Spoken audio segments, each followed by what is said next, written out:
I'm 78 years old now, and I wake up every morning surprised that my body still answers when I ask it to move. Some days it does so slowly with complaints. Some days it refuses altogether. But most mornings I shuffle into the bathroom, turn on the sink, and begin the same small ritual I've been doing for as long as I can remember. It's funny what stays with you at the end. Not the big speeches or the plans you made. It's the ordinary things, the ones you repeated so often they became part of you. When you get old, you start thinking about how long you're going to be here, not in a dramatic way, just in a quiet, practical way. You count your years the way you used to count groceries. You notice what hurts. You notice what still works. And you notice the small habits that somehow carried you further than you expected. I didn't live a particularly careful life. I worked hard. I worried too much. I postponed joy like it was something I could reschedule later. I assumed I'd have time to fix things. I assumed my body would forgive me. It mostly did, but not without reminders. Every day I wash my hands first. I always have. My mother drilled it into me when I was a girl, back when soap came in rough bars that dried your skin out. She said clean hands meant fewer funerals. She had lived through things I didn't understand yet. Hands tell the story of a life. Mine are thin now, spotted, veins like blue strings, but they've held babies. They've signed papers I didn't read carefully enough. They've wiped tears I caused and tears I couldn't stop. I didn't think much about my hands when I was younger. They were just tools, always busy, always reaching for the next thing. I washed them quickly, impatiently, eager to move on. Now I take my time. I feel the water.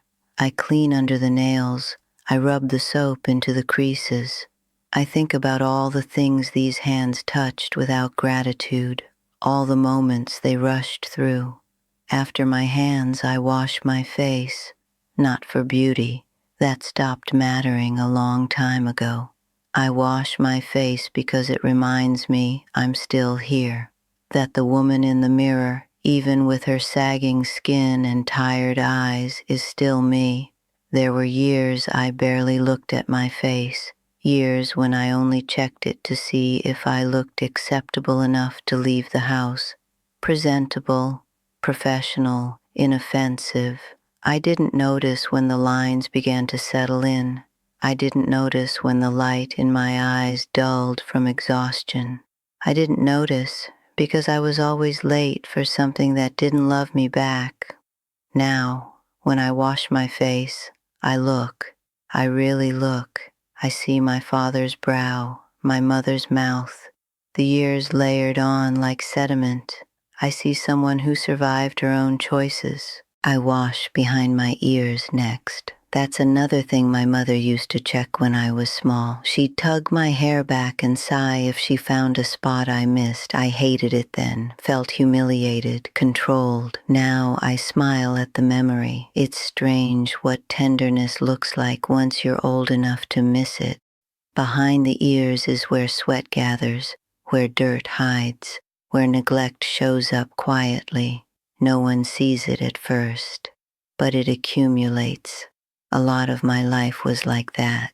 The unseen parts, the parts no one checked, the conversations I didn't have, the apologies I postponed, the love I assumed didn't need maintenance. I wash my neck and chest slowly. The skin there is thin now, fragile. It bruises easily. It tells on me. There was a time I didn't think about my heart at all. I mean that both ways. I worked long hours, ate standing up, slept poorly. I loved my family, but I loved them distractedly. Half there, always planning the next task. I thought productivity was the same as purpose. I thought being busy meant being necessary. I thought I was doing the right thing. It took a mild heart attack at 62 to teach me otherwise. Nothing dramatic, no collapse, just a strange pressure one evening. and a doctor shaking his head gently the next day. I survived, I always do. But something shifted after that. I started paying attention to my body not as a machine, but as a companion that had been very patient with me. I wash my underarms carefully. That's a funny thing to admit at my age, but it matters. The skin there is tender, prone to infection, easy to ignore. I ignored a lot of discomfort in my life, emotional discomfort especially. I swallowed it. I smiled through it. I told myself it was normal to feel tired all the time, to feel lonely in a full house, to feel invisible at work while being indispensable.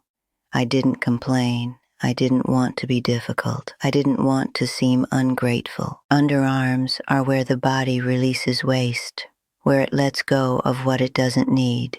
I didn't learn how to do that until very late. I wash my feet last. I always sit down for that now. I've earned the right to sit. Feet carry everything, every mistake, every long day. Every decision to keep going when stopping might have been kinder. I didn't appreciate my feet when they were strong. I walked everywhere. I stood for hours. I chased children through parks and grocery stores and life itself. Now my feet ache. They swell. They complain loudly.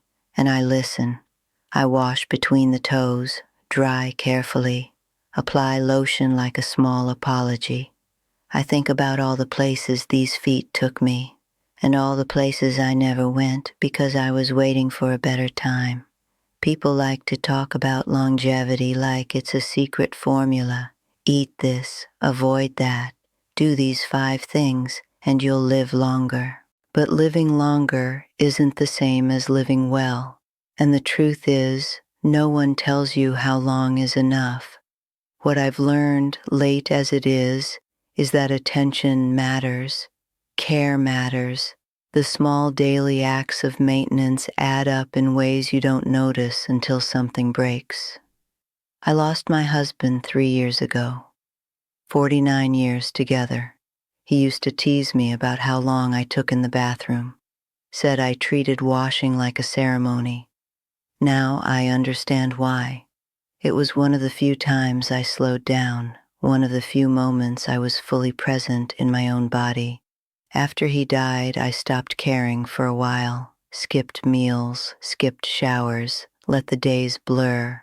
My body responded quickly, aches intensified, infections lingered, fatigue deepened. It was my doctor, not my grief counselor, who told me to start with the basics. Eat, sleep, wash, move, so I did. One small act at a time, not to live forever, just to live today a little more comfortably. When you wash yourself every day, really wash, you notice changes. A lump, a bruise, a sore that doesn't heal. You catch things early. You give yourself a chance. But more than that, you remind yourself that you are worth caring for, even when no one is watching, especially then. I spent too much of my life caring for everyone else as a way to avoid myself. It looked noble. It felt necessary. It was also a way of disappearing.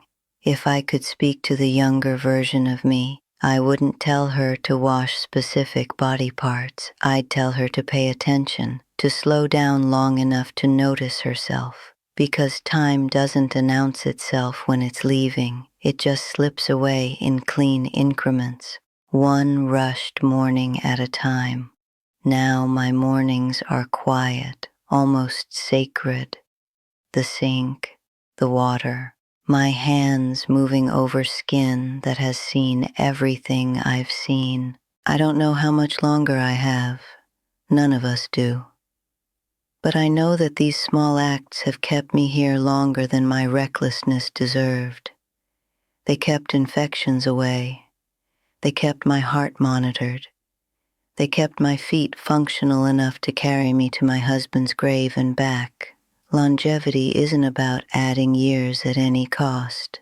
It's about adding care where neglect used to live. If any of this means something to you, Don't wait for a scare to start paying attention. Start with something small, something ordinary, something daily. That's how life lasts. Not loudly, not impressively, just quietly, one careful morning at a time.